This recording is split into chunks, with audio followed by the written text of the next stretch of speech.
Il y a des histoires, lorsqu'on te raconte, mon très cher visionnaire, ça te permet de passer d'un niveau A à un niveau B. Ça te permet de passer d'un niveau inférieur à un niveau supérieur. Et c'est ce genre d'histoire-là que je m'apprête à te raconter. Une histoire vraie, une histoire d'un monsieur, un croyant, très inspirant. Un monsieur qui était riche et aujourd'hui qui te donne la possibilité de comprendre beaucoup de choses dans la vie. Alors reste jusqu'à la fin et on va apprendre énormément.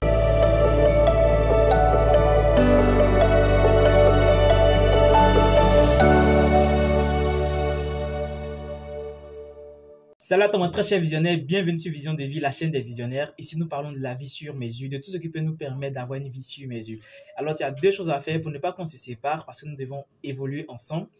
Tu t'abonnes, tu actives la cloche de notification et la seconde tu laisses un pouce bleu. C'est parti.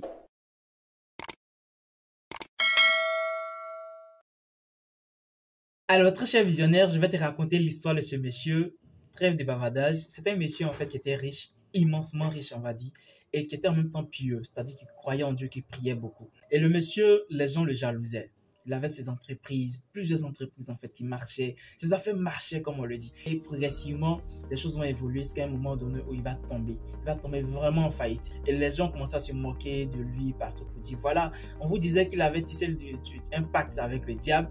Voilà que le diable l'a laissé, aujourd'hui il est tombé. Sa foi était douteuse, vous savez ça très bien. Pourtant le monsieur continuait de prier, il continuait de prier. Et un jour, il va commencer à se relever. Les choses vont commencer à aller pour le mieux et progressivement, il va se construire. Il va construire bien plus même que ce qu'il avait auparavant. Et des gens vont venir lui demander en fait, monsieur, mais comment est-ce que tu as fait pour passer de zéro, sinon de moins à ce que tu es aujourd'hui? Parce qu'on sait que tu étais riche auparavant, on sait que tu avais de la richesse, on sait que tu avais tellement de belles choses et tu es tombé et en un rien de temps, tu as tout reconstruit.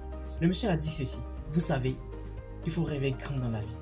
Il faut rêver grand et je m'approche pour te dire, il faut rêver grand. Il a dit aussi que j'ai rêvé grand, j'ai rêvé toucher même le ciel, aller au-delà du ciel et je suis retombé plus bas que terre.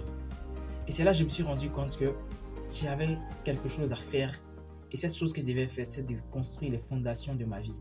Je n'avais pas construit les fondations parce que les fondations, pour les construire, il faut aller plus bas que terre. Et je suis allé plus bas que terre pour construire les fondations de ma vie. Et quand j'ai construit les fondations de ma vie, ça m'a permis aujourd'hui d'avoir des bâtisses, d'avoir des entreprises assez solides. Les entreprises que j'avais bâties auparavant, je ne l'avais pas bâti véritablement sur le socle de quelque chose de solide. Je n'avais pas bâti ça avec quelque chose de véritablement solide.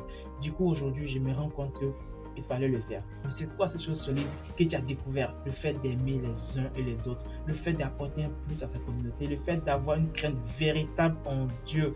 C'est ça que j'ai découvert. Lorsque tu veux vivre une vie sur mesure, lorsque tu veux grandir, lorsque tu veux avoir une vie véritable, lorsque tu veux avoir une vie la vie dont on parle ici sur Vision de Vie, il faudrait que tu saches que tu dois avoir de belles fondations. Si tu ne l'as pas, tu seras ébranlé. Je me souviens d'un ami qui m'a demandé une fois, comment est-ce que tu fais pour ne pas être ébranlé, pour garder les caps, garder la motivation, pour garder l'énergie que tu as. Je dis, attends, j'ai une énergie.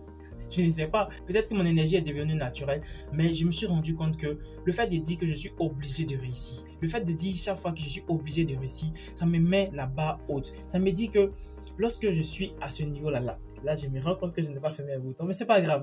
C'est pas grave, on va fermer ça ensemble. Rapidement ensemble. Ok. Je suis en train de dire que lorsque je mets la barre haute, de dire que je suis obligé de réussir et que cette barre est plus qu'au-delà du ciel, au-delà, tu vois plus ma main. Donc, quand j'ai un problème qui est là, un problème qui est là, forcément, je ne peux pas être ébranlé parce que je suis au-delà de ce problème. Je suis au-dessus de ce problème. Et c'est ce que je fais en fait, parce que je me dis que aucun problème ne va atteindre le ciel, alors que ma foi est au-delà du ciel. Du coup, je ne fais qu'avancer. C'est cette énergie-là que je voudrais vivement qu'on puisse partager ensemble. Et si tu as aimé la vidéo, dis-moi ce que tu as aimé. Si tu n'as pas aimé, dis-moi ce que tu veux qu'on améliore. Dis-le en commentaire. Et je serai heureux de pouvoir améliorer les choses. C'était Rodrigue Tan, le visionnaire, pour t'éclairer davantage. Surtout, n'oublie pas, tu es obligé de réussir. À très vite.